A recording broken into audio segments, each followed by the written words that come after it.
پس جب میں اس کو درست کر لوں اور اس میں اپنی طرف سے روح پھونک دوں تو اس کے آگے سجدے میں گر پڑنا۔ چنانچہ فرشتے تو سب کے سب سجدے میں گر پڑے مگر شیطان کہ اس نے سجدہ کرنے والوں کے ساتھ ہونے سے انکار کیا۔ فرمایا اے ابلیس، تجھے کیا ہوا کہ تو سجدہ کرنے والوں میں شامل نہ ہوا؟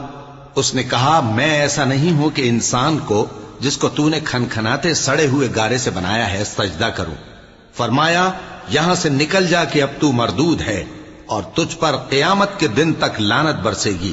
اس نے کہا کہ پروردگار مجھے اس دن تک مہلت دے جب لوگ مرنے کے بعد زندہ کیے جائیں گے۔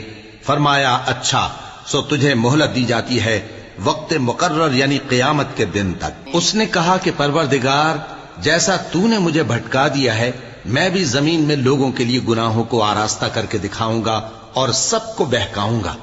ہاں ان میں جو تیرے خاص بندے ہیں